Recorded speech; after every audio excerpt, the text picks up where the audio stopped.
மல்டிவேரியன்ஸ் analyse முடிச்சுக்கிறோம். ரெண்டாவது வருஷம் ANOVA முடிச்சுக்கிறோம். அதில் ஃபார்முலா ரிப்பீட்டடாக வரும்போது இதெல்லாம் பேசிக் ஃபார்முலா. சரிங்களா?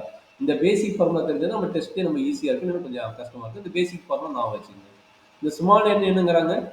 சாம்பிள் சைஸ்ங்கிறாங்க. Sample size sir. இந்த எக்ஸ் பார் நோட் பண்ணுற என்னங்கிறாங்க? ஆல்ரெடி எக்ஸ் பார்னா மீன் தெரியும், இது மீனோட ஃபார்முலா தெரியும். பட் அதோட இந்த நோட்டேஷன் என்னது? Sample mean. Sample mean. நல்லா அண்டர்ஸ்டாண்ட் பண்ணிக்கிங்க. இங்க வந்து ரெண்டு கான்செப்டா டிவைட் ஆகுது. ஆல்ரெடி லாஸ்ட் கிளாஸஸ் சொன்னேன். ஒன்று பார்த்தீங்கன்னா சாம்பிள் கேஸ் ரன் ஆகும். ஃபர்ஸ்ட் பெருசுன்னா பாப்புலேஷன். ஃபர்ஸ்ட் பார்த்தீங்கன்னா பாப்புலேஷன் கேஸ்ல ரன் ஆகும். அனதர் ஒன் கேஸ்ல சாம்பிள் கேஸ் ரன் ஆகும். சரிங்களா? இப்போ பாப்புலேஷன் கேஸோட சாம்பிள் கேஸோட நோட்டேஷன் என்ன?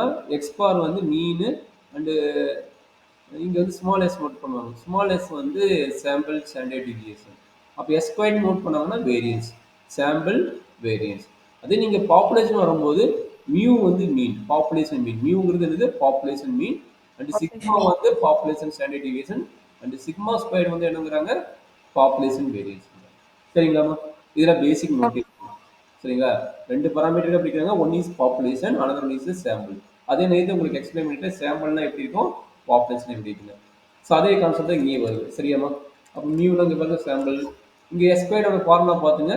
நம்ம நார்மலாக சிக்மா ஸ்கொயர் என்ன நோட் பண்ணுவோம்? Summation x minus x bar whole square divided by n note பண்ணுவோம். பட் இங்கே சாம்பிள் வேரியன்ஸ் என்ன கொடுத்துருக்காங்க பாருங்க, divided by n minus one.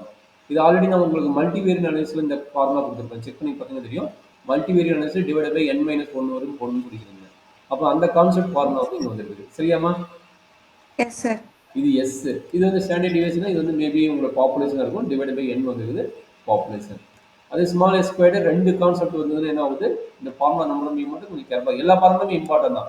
இப்போ கொடுக்குற இந்த பார்க்குற எல்லா ஃபார்முலாமே நம்பரும் இம்பார்ட்டன் தான். கொஞ்சம் கேர்ஃபுல்லாக பார்த்துருக்கீங்க. சரியாமா? இது எல்லாமே கொடுத்த ஃபார்முலா தான். இது மட்டும் டூ வேரியபிள் கான்செப்ட். இது வரைக்கும் சிங்கிள் வேரியபிள் பார்த்தோம். இதுக்கப்புறம் டூ வேரியபிள். டூ வேரியபிள் யாரு? X and y. அப்போ அதனோட ஜென்ரல் ஃபார்முலா இது. சரிங்களா? அப்போ இங்கே என்ன ஆகுதுன்னு பார்த்துக்கோங்க. S one square S two square கண்டுபிடிச்சு செப்பரேட்டாக ரெண்டு டிஃப்ரெண்ட் சாம்பிள் சைஸ் இருக்கும். அது ரெண்டு நம்ம டிஃப்ரெண்ட்டாக கண்டுபிடிச்சா இந்த இடத்துல அப்ளை பண்ணாவே நம்மளுக்கு ரிசல்ட் வந்துடும். சரியாம்மா? Okay sir. இது எல்லாமே உங்களுக்கு விசிபிளாக கூகுள் கிளாஸ் உங்களுக்கு எடுத்து நோட் பண்ணிட்டு அப்புறம் ரன் பண்ணுங்க. சரிங்களா? ஓங்கிற இவங்க வந்து இது வந்து இதெல்லாம் பார்த்தீங்கன்னா இது ஃபுல்லாகவே உங்களுக்கு எதுக்கு யூஸ் ஆகுதுன்னா கை ஸ்கொயர் டெஸ்ட் யூஸ் ஆகுது. 8th 9th 10th 11th and 12th also guy square test. உங்களோட கொஸ்டின் பேப்பர் பார்த்தீங்கன்னா ஒரு 80 to 90% கம்பல்சரி ஒரு கொஸ்டின் கை ஸ்கொயர் இருக்கும். ஓகேங்களா? 80% to 90% கை ஸ்கொயர் டெஸ்ட் இருக்கும். அது எந்த ஃபார்முலா பேஸ் பண்ணினா 70% இந்த ஃபார்முலா பேஸ் பண்ணிருக்கு. சரிங்களா? அதனால வந்து நான் ஸ்டார்டிங் கொஸ்டினே வந்து இதை பேஸ் பண்ணி கொஸ்டின் உங்களுக்கு நான் சால்வ் பண்ணி தருவோம். சரிங்களா? அப்போ இது பார்த்துங்க, ஓனா யாரு, ஈனா யாரு, ஆர்டினா யாரு, ஸ்டிடினா யாரு. சரிங்களா? ஆர்டினா ரோ டோட்டல். அப்போ இந்த நேம் வருது. ரோ டோட்டல் ஆல்ரெடி நம்ம இதில் பார்த்துக்கிறோம். இங்கே அனோவாவில் பார்த்துக்கிறோம். இதை ஆட் பண்ணி போட்டால் இதுக்கு பேர் ரோ டோட்டல். சரிங்களா? இதை ஆட் பண்ணி போட்டால் இந்த டேமுக்கு பேர் ரோ டோட்டல். அதே வெர்டிகலாக ஆட் பண்ணி போடுற டேமுக்கு என்னது? இதுக்கு பேர் ரெண்டுக்கும் பேர் காலம் டோட்டல். கரெக்டாமா? அதுதான் இங்கே சொல்லிக்கிறேன். அதுதான் இங்கே சொல்லிக்கிறேன். பெருசாவே எதுவும் இல்லை. சரிங்களா? நீங்கள் அனோவா பார்த்துட்டீங்க. அனோவா பார்த்தோன்னா இதெல்லாம் பெருசாகவே இருக்குது. ரொம்ப ரொம்ப ஈஸியாக தான் இருக்கும். என்ன ஒன்று கரெக்டாக ஃபார்முலா எழுதிங்கன்னா போதும். சரிங்களா? ஃபார்முலா எழுதிட்டாவே போதும் நமக்கு வாங்க. இதுதான் பேசிக் ஃபார்முலாமா. இந்த பேசிக் ஃபார்முலா நீங்கள் இது பண்ணிக்கலாமா, படிச்சிடலாமா? ஓகே, படிச்சு வந்துடலாம். படிச்சுட்டு இங்கே பாருங்க, நான் ஆல்ரெடி மேலே ஸ்டெப் சொன்னல, அந்த டெஸ்ட்டு தான் நாங்கள் ஒவ்வொரு டெஸ்ட்டு எப்படி வரப்போகுது ஃபார்முலாவும் கொடுத்துக்கிறேன். சரியாமா? ஃபஸ்ட்டு டெஸ்ட் வந்து டி டெஸ்ட்டில் சிங்கிள் மீன் டெஸ்ட்.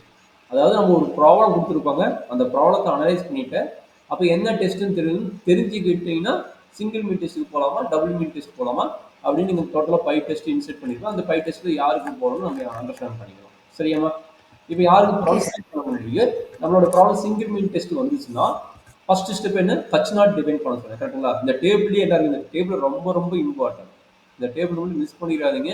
இதை பேஸ் பண்ணி தான் செகண்ட் யூனிட் வந்து நீங்கள் ரன் பண்ண போகிறீங்க. செகண்ட் யூனிட் இது பேஸ் பண்ணி தான் ரன் பண்ண போகிறீங்க. ஃபர்ஸ்ட் என்ன சொன்னேன்? நான் ஆல்ரெடி ஒரு ப்ராசஸ் மேலே வந்து ஒரு 6 பாயிண்ட் கொடுக்குறேன். அந்த 6 பாயிண்ட் இங்கே இன்செர்ட் பண்ணிக்கிறேன். ஃபர்ஸ்ட் என்ன பண்ண போகிறோம்? சாம்பிள் சைஸ் செக் பண்ணிவிட்டு அது லார்ஜ் சாம்பிளா இல்லை ஸ்மால் சாம்பிளா செக் பண்ணுறோம். அந்த ஸ்மால் சாம்பிள் செக் பண்ண முடியும். அது என்ன டெஸ்ட்டுன்னு பார்த்துட்டீங்க. அது ஒரு சிங்கிள் மீன் டெஸ்ட்டாக இருந்தால் அதனுடைய ஹச் நாட் எப்படி டெஃபினிஷன் இருக்கும்? ஹச் நாட் இது standard. There is no significant difference between population mean and sample mean. அவ்வளோதான். என்ன இதுதான் வந்து சிங்கிள் மீன் டெஸ்டா இருந்தா. அதே டபுள் மீன் டெஸ்டா இருந்தா there is no There's no significant difference between two population means. Two population mean. அங்க பாப்புலேஷன் மீன் சொல்லியிருந்தா பாப்புலேஷன் மீன். இல்லைன்னா நீங்க சாம்பிள் மீன் அங்கேயே கெட்டிங் கொடுத்தாங்கன்னா அதை வந்து சாம்பிள் மீன் கூட மாத்திக்கலாம். சரியாம்மா? அங்க என்ன கெட்டிங் கொடுக்கணும் Okay, அதை sir. அந்த மாதிரி மாத்திக்கலாம். சரியாம்மா? இதுதான் ஃபார்முலா. இந்த ஃபார்முலா வேணா நீங்க அங்க விசிபிளா பாருங்க. X bar minus mu divided by X bar minus mu divided by sigma divided by root N. சரிங்களா? அனதர் ஃபார்முலா இருக்குது. X bar minus mu divided by suppose standard deviation கொடுத்துருந்தாங்கன்னா இது வந்து எஸ், இது வந்து S. Standard deviation population divided by root of N minus one. இதுதான் formula. சரிங்களா? அப்போ நான் எல்லா ப்ராப்ளத்துக்கு என்ன சொல்லிக்கிறேன்? டிகிரிஸ் ஆஃப் ஃப்ரீடம் வேணும்னு சொல்லிக்கிறேன். அப்போ டிகிரிஸ் ஆஃப் ஃப்ரீடம் என்னது? என் மைனஸ் ஒன். எல்லா கான்ஸ்டன்ட்டுக்குமே ஏன்னா டேபிள் வேல்யூ கண்டுபிடிக்க டிகிரிஸ் ஆஃப் ஃப்ரீடம் இம்பார்ட்டன்ட். அதனால என்ன பண்ண போறீங்க? டிகிரிஸ் ஆஃப் ஃப்ரீடம் ஃபார்முலா என்ன? இந்த இடத்துல மேக்ஸிமம் டினாமேட்டர்ல வருது பார்த்தீங்களா? இந்த டினாமேட்டர் டைம் தான் மேக்ஸிமம் டிகிரிஸ் ஆஃப் ஃப்ரீடம் வருது. சரிங்களா? இங்க பார்த்துட்டு இதுக்கு சாட்டிஸ்ஃபை ஆகல. மேபி இது வந்து numerator degrees of freedom, denominator degrees of freedom அந்த ஃபார்முலா இருக்கு. ஆல்ரெடி இது வந்து நான் நடத்தவே தேவை. நீங்க அனோவால பார்த்துட்டீங்க. இந்த கான்செப்ட் ஃபுல்லாவே நீங்க அனோவால Sir, பார்த்துட்டீங்க. greater variance. Yes, sir. Greatest variance divided by smallest variance. சரி, அடுத்த கான்செப்ட் என்ன? Alpha value. அப்போ எந்த டெஸ்ட் வருதோ அந்த டெஸ்ட்டுக்கு நீங்க ஆல்பா வேல்யூ எடுக்கிறீங்க. இதுதான் கான்செப்ட். அப்போ இந்த டேபிள் பார்த்துட்டோம்னா எல்லா ஃபார்முலாவும் இன்வால்வ் ஆகுது. சரிங்களா? இந்த டேபிள் மட்டும் ஒரு கோ த்ரூ பண்ணிக்கணும். சரிங்களா? Okay, sir. Double mean test, okay, F test and chi square test. இப்போ நம்ம பார்க்கக்கூடியது யார் பார்க்க போறோம்னா chi square test. Chi-square. Question paper ப்ராப்ளமே இப்போ நம்ம சால்வ் பண்ண போறோம். சரிங்களா? கை ஸ்கொயர் டெஸ்ட்ல Okay, sir. உங்களோட கொஸ்டின் பேப்பர் இந்த கை ஸ்கொயர் டெஸ்ட்டோட ஃபார்மா மட்டும் இப்போ எழுதி வச்சுக்கோமா. கை ஸ்கொயர் டெஸ்ட்னா யார் வரா? ஓனா யார் சொல்லிட்டேன்? ஓனா யாரு? Observe value. ஈனா Observed expected. value. Expected value. அப்போ அந்த ஃபார்முலா எடுங்க. First formula important. செகண்ட் ஃபார்முலால இந்த ரோட் டோட்டல் இங்க இருக்கு பார்த்தீங்க. இந்த ஃபார்முலா இது வந்து தனி 2 மார்க்குமா. இந்த ஃபார்முலா இருக்கு பார்த்தீங்களா? இந்த ஃபார்முலா வந்து தனியா 2 மார்க்ல கேட்பாங்க.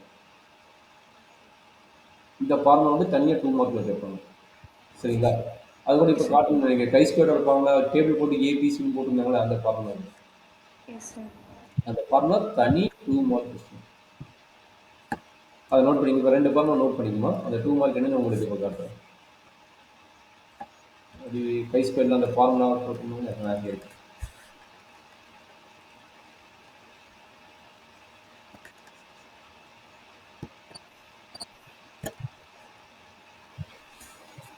அந்த டேப்பில் போட்டுக்கீங்களா? இந்த ஃபார்முலா எதனோடனா அந்த ரவுண்ட் பண்ணலாம். அந்த ஃபார்முலா எதனோடனா இந்த டேப்போட இந்த கொஸ்டின். இந்த கொஸ்டின் வந்து 2022 கேட்டிருந்தாங்க. சரிங்களா? இந்த கொஸ்டின் நோட் பண்ணிட்டு நான் இப்போ ரவுண்ட் பண்ணலாம். அந்த ஃபார்முலா எழுதிக்கணும். அது தனி 2 mark. Given formula for chi square statistics AB. Okay, sir. Sir, இந்த ஃபார்முலா மட்டும் எழுதிக்கிறேன் சார். எழுதிக்கணும். இந்த 2 எல்லாமே எழுதிக்கிறீங்க. இந்த 2 ஃபார்முலா எழுதிக்க நான் அப்பப்போ இந்த 2 ஃபார்முலா மட்டும் எழுதிக்கிறேன் சார். எழுதிக்கணும். அதெல்லாம் நான் அப்புறம் காப்பி பண்ணிடுறேன் சார். ஓகே, கூகுள் கிளாஸ் உங்களுக்கு காப்பி பண்ணிக்கோங்க. சரிங்க? Okay sir.